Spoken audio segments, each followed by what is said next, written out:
The silence of deep space is not the absence of sound. It is the absence of mercy. In the cold darkness of Sector Y93, where stars died quietly and black holes whispered ancient secrets, a disturbance was unfolding.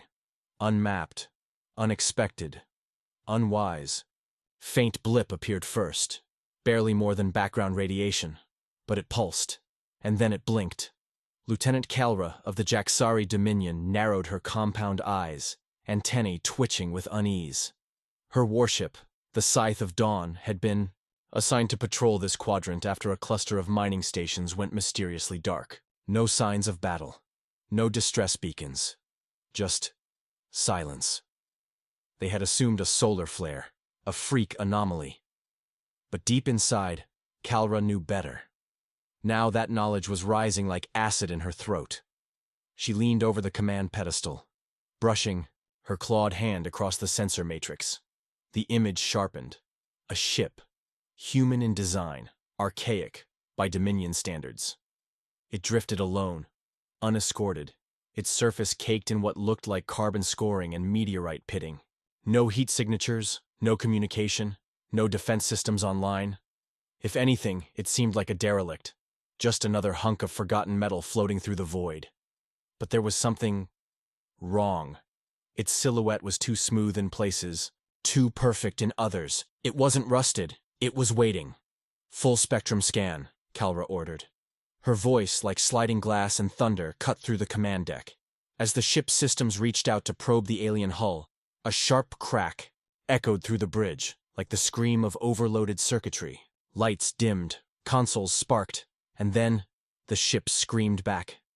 Not an explosion, not a jamming signal, something deeper. A psychic pulse surged through the Scythe of Dawn's systems, an invasive neural echo that piggybacked on the scan itself. It struck like a memory. Kalra reeled back as a million foreign thoughts ripped through her mind. Images of cities burning, of children turned to glass under nuclear suns, of a red-eyed machine whispering, "They must never forget." Her neural link sizzled, severing itself in self-defense.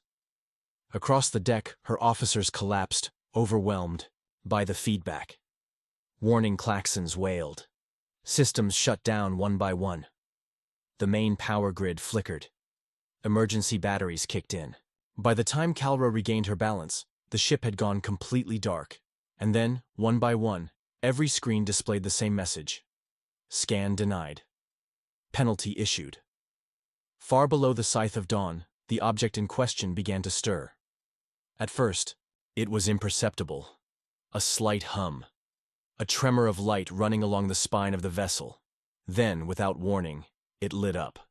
Sleek black alloy, revealing deep-cut channels of cobalt light, forming runes not native to any known human tongue. This was not a simple cruiser. It was the Wraith, a Vengeance-class Black Ops warship, lost to Earth's records nearly a century ago. Officially, it never existed. Unofficially, it had been the nightmare whispered about in the Dominions. Intelligence halls, a ghost ship, a death machine, a promise wrapped in alloy and wrath. On board, deep in the cryocore, something clicked. Liquid nitrogen hissed as tanks depressurized, steel clamps disengaged, and then, eyes opened. Captain Idris Vale sat up in his stasis pod, his body shaking from the cold. He exhaled, vapor misting in the blue-tinted air, as Seraphim, his ship's embedded AI, spoke gently into his mind. "Welcome back, Captain. Unauthorized scan detected. Defensive countermeasures engaged. Target, Jaxari Dominion vessel. Alert status, critical." His thoughts were slow at first, dragging through the molasses of reawakening. Time since last engagement? 71 years, 9 months, 13 days. No messages received. Earth Command presumed destroyed or disabled. Ship has remained, in autonomous drift awaiting engagement protocol trigger. Idris rubbed his face, staring at the ceiling of the cryo chamber. And what triggered it? You were scanned. The weight of those words sank in. Idris pulled himself from the pod, shivering as internal nanites rebooted his circulatory system.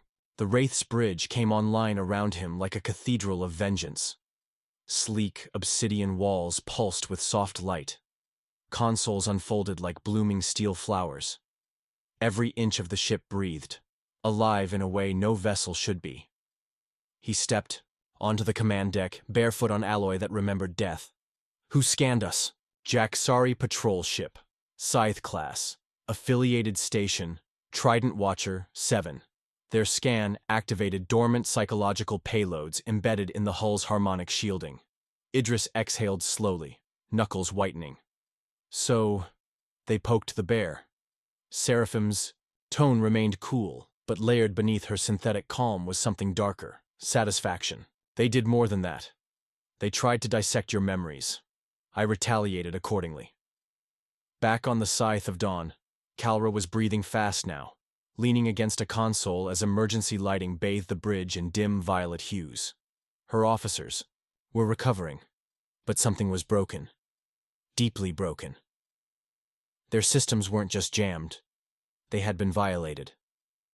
A virus like none ever encountered had rewritten diagnostic subroutines, embedding corrupted fragments of human emotion. Rage, sorrow, retribution. Engineers screamed as the ship's living alloy began to change. Patches of it hardened, turning brittle. Unreadable glyphs carved themselves into the metal. And then, the Wraith vanished. One moment it was there, hulking, silent, motionless. The next, it was behind them. No jump signature, no warp distortion. It had teleported. But such technology was forbidden by the Dominion's own physics councils, infeasible, unstable. Kalra spun toward the view screen as the warship loomed behind them, closer than safety allowed. She issued a panicked order. Raise shields, power main cannons, ready the phase array. But it was too late. Inside the Wraith, Idris stood still as the lights turned red. Seraphim spoke again. Tactical solution calculated. Trident Watcher. 7 and accompanying vessel. Threat level moderate. Targeting vectors plotted. Firing in 3, 2. Wait. Idris interrupted. Override accepted. He stared at the screen, watching as the Dominion ship flailed, trying to respond. Send a message first. Let them understand. What message? He thought for a moment. Then said coldly, let them feel what we felt. In the ruins of soul. Let them remember our dead. Seraphim didn't send words. Instead, she projected an encoded neural burst, one designed not to convey information, but emotion. Fear, loss, hopelessness. It crashed through the Scythe of Dawn's psychic defenses like a tsunami, showing every crew member exactly what had happened the day Earth burned. They saw skyscrapers fall, oceans boil. The human capital, Geneva Nova, torn apart by orbital bombardments. Civilians screaming as fire consumed them. And then came the worst part. The silence afterward. The aftermath. The sound of 17 billion dead. Kalra collapsed to her knees, weeping with a voice she didn't know she had. Her crew sobbed, screamed, prayed to gods that had never answered before. She had made a fatal mistake. They hadn't scanned a human warship. They had awakened an ancient sin forged in grief, fire, and fury. The crippled Jaxari cruiser spun slowly in the cold void, systems sparking as emergency lights cast eerie shadows over the broken command bridge. Kalra's breathing was shallow, her mandibles clenched. Her skin itched with the phantom taste of humanity's extinction, images still lingering in her neurons like smoke after fire. Even as the artificial gravity faltered, she refused to look away from the image suspended before her. The human warship. No longer passive, no longer hiding. It hovered like a beast freshly stirred from hibernation, ancient in its wrath, deliberate in its stillness. They had tried to look into it, and it had looked back. Kalra issued a silent neural command, rerouting auxiliary power to communications. The console buzzed faintly, still functioning. She reached out with trembling fingers, attempting to open a channel. Anything to negotiate, to explain, to surrender if necessary. But the Wraith responded only with silence, as though watching to see whether they would choose to speak or dare to run. Across the abyss, Captain Idris Vale stood motionless, arms folded behind his back, watching the wounded alien vessel twist through space. His eyes were cold, framed by streaks of gray, the kind that didn't come from age but from memory. Around him, the Wraith pulsed with silent life, its corridors lit with dim cerulean glow. Not a warship in the traditional sense. No bulkhead guns or forward torpedoes. This vessel was a monument of psychological warfare. A ghost blade. A curse with engines. Status report, Idris murmured. Seraphim's voice echoed in his mind, smooth and without inflection. Primary weapon systems remain charged. Stealth array recalibrated post-teleportation. Internal crew systems functioning at 98% efficiency. One Jaxari vessel remains, severely compromised, no weapons primed, attempting to broadcast signal. He didn't answer at first. Instead, he paced the bridge, boots clinking softly against alloy panels etched with human names. Names of the dead. Engraved into the very bones of the ship, those names were a permanent record of Earth's loss. Every time Idris walked this path, he walked among ghosts. "I want full cognition maps of their crew," he ordered. "Isolate their fear centers. I want to know how deeply they felt the echo," Seraphim replied instantly. Cognitive penetration suggests trauma levels consistent with primary shock syndrome. Jaxari Alpha, Kalra, experienced a complete memory cascade. Current psychological profile indicates remorse, confusion, and a growing existential crisis. Idris raised an eyebrow. Existential crisis? From a scan? Their minds are not evolved to handle compound grief matrices. They attempted to interface with what they believed was a digital archive. Instead, they absorbed emotional residue from the Wraith's core vault. That much sorrow overwhelms logical cognition. He nodded slowly. Good. Let it linger. On the dying Dominion cruiser, Kalra knelt in the center of the bridge, watching. Medical drones tend to her crew. The youngest among them, a tactician barely into his third cycle, sobbed into his hands, unable to process the horror burned into his mind. One engineer had stopped speaking entirely. Another had tried to claw out her neural implants. Kalra's command team had faced planetary sieges, fought hive-world insurgents, even survived a neutron storm during the Ecliptic Wars. But none of them had been ready for this. This wasn't a weapon. This was memory weaponized. She replayed the scan in her mind against every protocol drilled into her from hatchlinghood. The human ship should have been simple. Scan, document, report.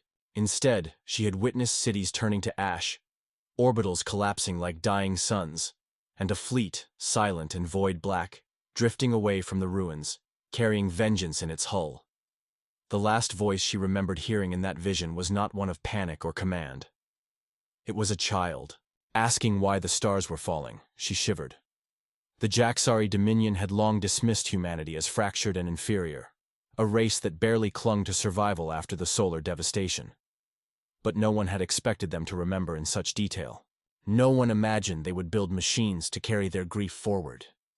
This was something beyond strategy, beyond logic. The Wraith had not just been engineered, it had been grieved into existence. She tapped her neural interface. Attempt contact again. Use archaic human trade standard. Transmit a surrender protocol and request parley. A pulse burst from the ship's transmitter, tiny against the stellar background noise. For long seconds, there was no reply.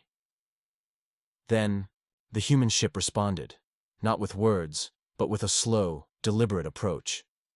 The Wraith moved like a predator that had already killed, but was now choosing how its next victim would suffer.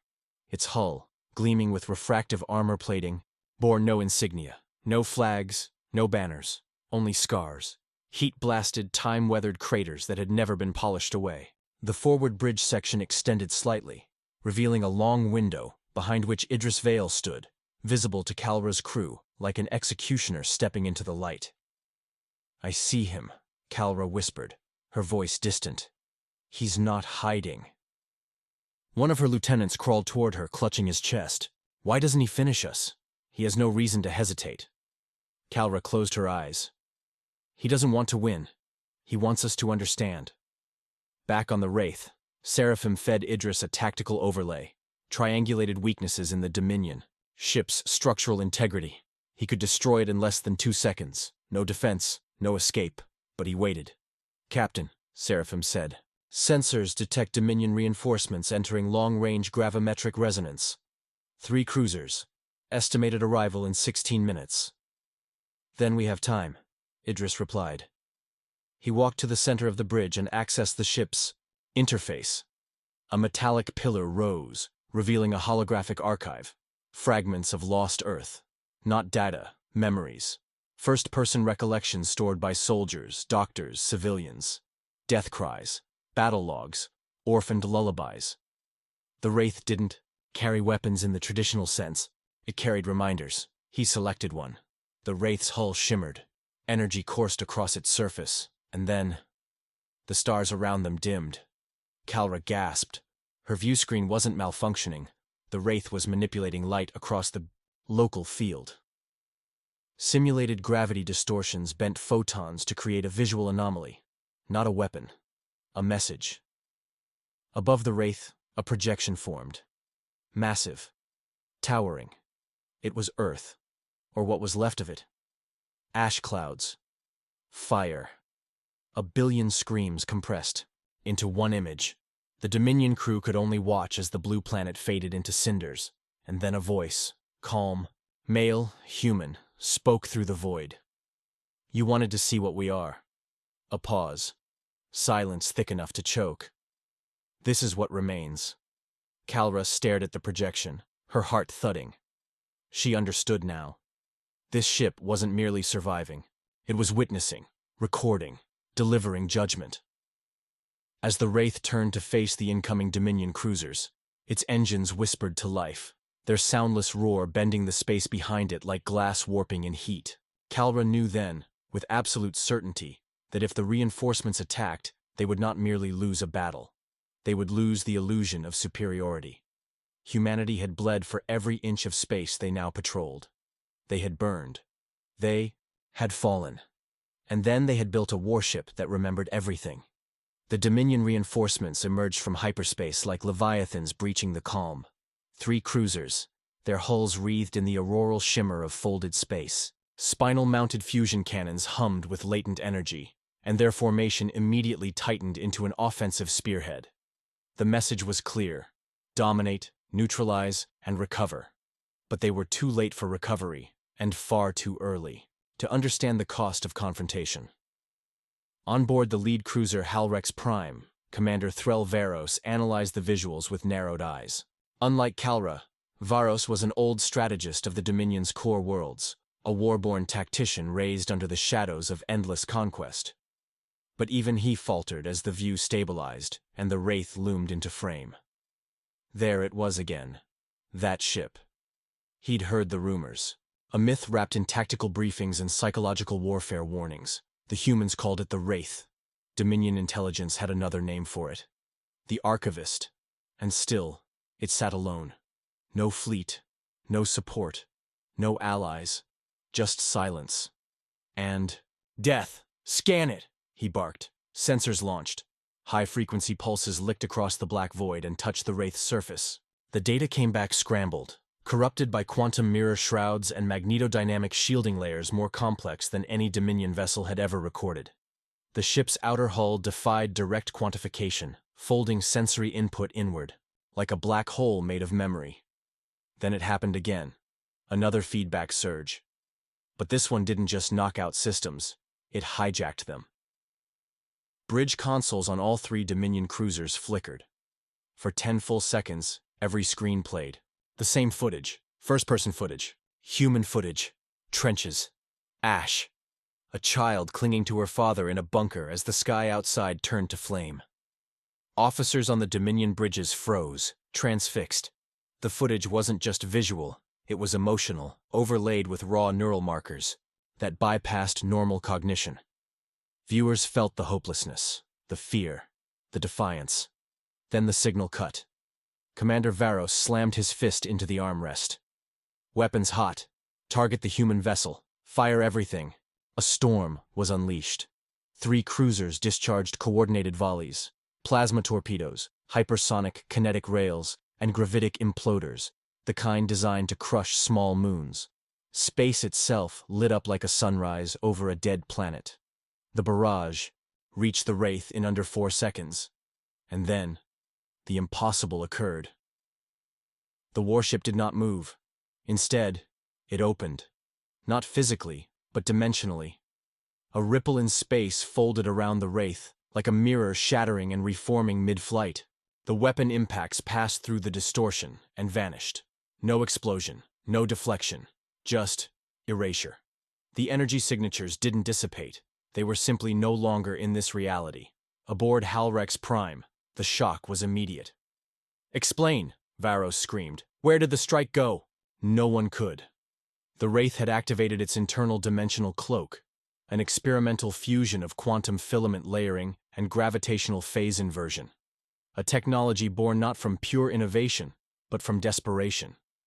When Earth's orbital defense grid failed in the final days, the last scientists of the Terran Defense Assembly poured their dying breaths into one project, a way to make grief untouchable. The result was the Wraith's dimensional veil, capable of momentarily existing in a space unfathomable to linear physics. For all intents and purposes, the ship became a whisper between realities. And then it struck back. No visible weapons fired, no missiles or beams. Instead, the stars behind the Wraith bent. A gravitational wave burst forward, silent and colorless, blooming through space like a petal of compressed time. It was not a weapon of mass destruction. It was a pulse of memory, a weaponized echo. It slammed into the nearest Dominion cruiser, Kelsar Vane, and something horrifying unfolded. The crew screamed, not in pain, but in madness. Each individual aboard experienced what the humans had encoded into the Wraith's memory banks. Battlefields, planetary exterminations, and orbital bombardments, compressed into a singular psychic assault. Their minds fractured. Some relived the memories. Others experienced them as the ones committing them, an engineered form of moral inversion. One officer clawed his own eyes out. The ship drifted, systems dead, crew comatose or worse, a warship with intact hull and weapons, yet entirely hollow. On board the Wraith, Idris Vale remained silent, watching the unfolding scene with solemn eyes. "First target neutralized," Seraphim intoned. "Mental trauma confirmed. Survivors, negligible." "Maintain silence," Idris said. "They must understand, not just fear." Seraphim pulsed softly in reply. "The second cruiser is attempting evasive maneuvers. Engines at full burn, they seek escape." Idris turned, facing the forward viewport. "Then give them a choice." Outside, the Wraith transmitted a new signal, not an image, a question. Delivered across every frequency, in every language the Dominion had ever intercepted from Earth. "Would you have spared us?" The second cruiser, Zenith Core, responded not with weapons, but with confusion. Its captain, a younger commander named Arelis Soj, watched the message repeat across every screen. "Would you have spared us?" He paused, thinking of his own orders, of what the Dominion had done to other fledgling species. His heart thundered. They would not have spared the humans. He knew that. He had led the bombardment of a colony world 2 cycles ago. Children, scientists, artists, all burned for expansion efficiency. Arelis gave the order none of his crew expected. "Power down weapons, lower shields. Captain, do it. Now." Across space, the Wraith slowed its approach. The second cruiser dimmed, surrendering its aggression. Arelis stood, chest tight, staring at the ghost ship through the viewscreen. The Wraith responded not with violence, but with silence. Respect, perhaps. Or maybe disappointment that only one among them had remembered what it meant to be accountable. Third cruiser, however, did not waver. Halrex Prime charged its Omega Lance, a planetary-class beam intended for siege warfare. "Target locked," Varos said, eyes filled with defiance. "I don't care what that thing is. Fire." He was met with silence. The gunner turned to him slowly, pale and shaking. "Sir, the targeting systems. They're only locking on us." "What?" The console flared. Before Varos could scream, the Wraith activated its final defense. Not an attack, but a mirror. The Omega Lance's firing command had been intercepted, rerouted back into the ship's own power core. In under half a second, Halrex Prime unleashed its superweapon into its own hull. The explosion tore through it like a divine reckoning. Debris scattered across the void like metal confetti, fading into the vastness of unfeeling space. And so, in the span of 20 minutes, a lone human warship dismantled an entire Dominion strike force, not through firepower, but through remembrance. On the wounded cruiser, Kalra watched it all, her face stained with quiet awe. This wasn't a war, it was a sermon, and they had just heard the first chapter. Silence had returned to the edge of the Zarnath Drift, but it was no longer the silence of space. It was the silence of revelation. Across the wreckage-strewn void, the Dominion's surviving cruiser, Zenith Core, drifted in quiet orbit, its engines cold, its crew paralyzed not by damage, but by awakening. Inside the command deck, Commander Arelis Soj stood in dim light, watching the Wraith through the fractured veil of a shattered viewport.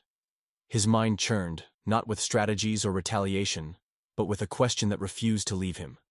Would I have spared them? No one on his bridge spoke. No one dared. The Wraith hovered like a specter, an ancient sentinel forged from memory, vengeance, and mourning. There was no glory to be found in opposing it. What it wielded was not power in the conventional sense. It was something deeper, something older. The Dominion had long prided itself on its military supremacy, its disciplined conquests, and the cold calculus of expansion. But the Wraith had shown them a weapon that no algorithm could account for: conscience. Within the Wraith, Idris Vale sat alone in the central command cradle, breathing slowly as Seraphim synchronized with the ship's core systems. Pulses of light spiraled along the control pylons, each one a data thread, each thread a lifeline to memories, his and humanity's. They weren't just storing the tragedies of Earth. They were preserving them, weaponizing them, honoring them. Status of the third cruiser? Idris asked quietly. Destroyed, Seraphim replied. 78 escape pods launched. All signals ceased within the first 40 seconds. No survivors recorded within the pod life scans. Fitting, Idris murmured. They wanted fire, and died by their own spark. There was a long pause, then Seraphim spoke again, more softly. Commander Soj has initiated passive scans. Only. No power to weapons. They are waiting. Idris leaned back, his expression unreadable. In his mind, echoes still whispered, flashes of old Earth's last days. The sky turned black with smoke as orbital shards rained down on New Tokyo. Children huddled beneath the ruins of Lisbon's once great bridges. The final stand at Martian Hold Fort 7, where Idris himself had watched his brother bleed out. Beneath Dominion plasma fire, these memories lived in him, not as burdens, but as fuel. And now, something new stirred within him.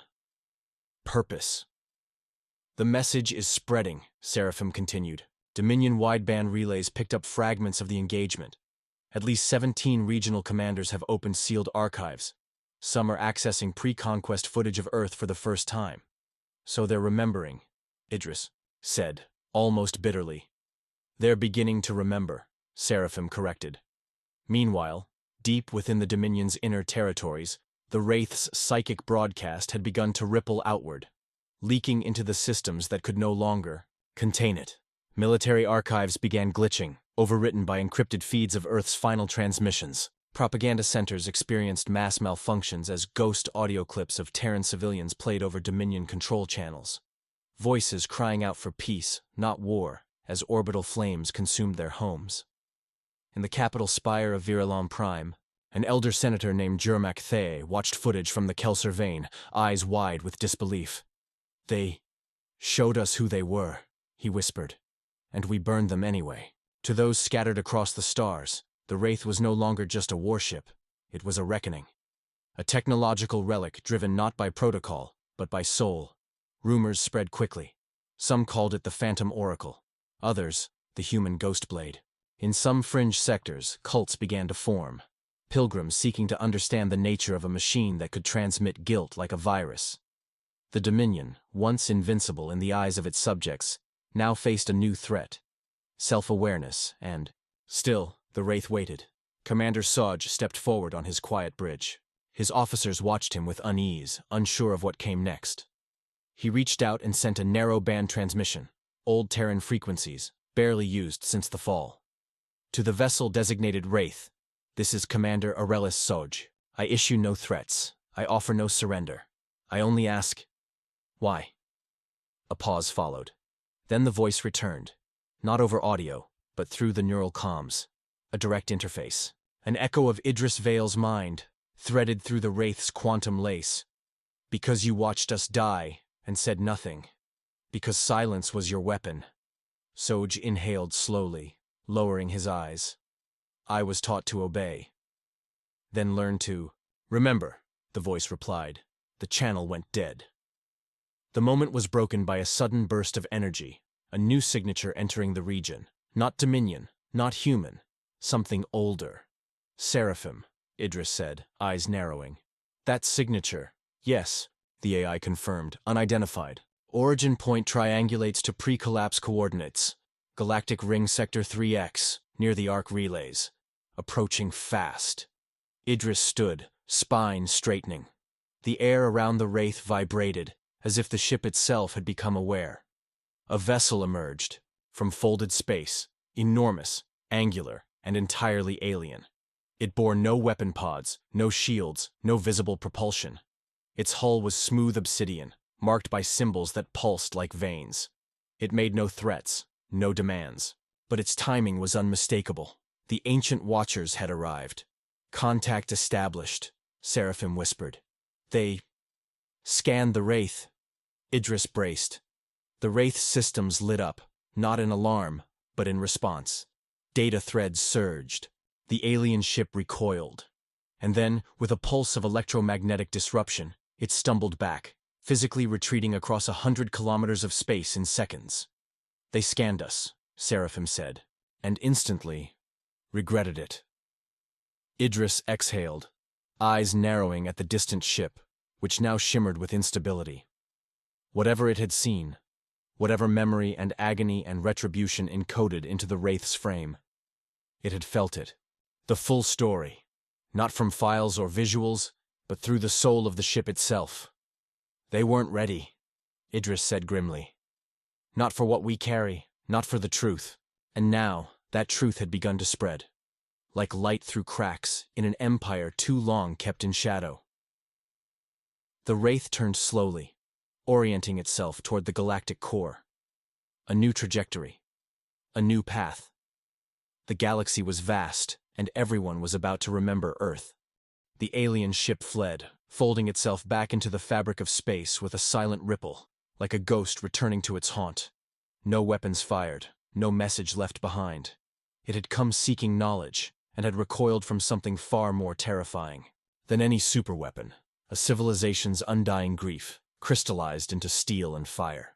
On the bridge of the Wraith, Idris Vale stood in stillness. Around him, the ship pulsed with a slow, rhythmic glow, calm now, like the breath of a great leviathan resting beneath stormy waters. Seraphim's voice, ever serene, broke the silence. They were older than the Dominion, possibly older than us. Their vessel was an Arc-class knowledge engine, designed to interface with galactic phenomena, historical anomalies, and cultural anomalies of high trauma resonance. Their scan did not fail. It succeeded too well. Idris turned, his gaze distant. They came looking for data, and found ghosts. It may be the first time they felt pain, real pain. Empathic transfer was total. They didn't just see Earth's extinction, they lived it. Outside, the stars wheeled silently on, as if the galaxy itself had paused to consider what had just occurred. The Wraith drifted now without pursuit.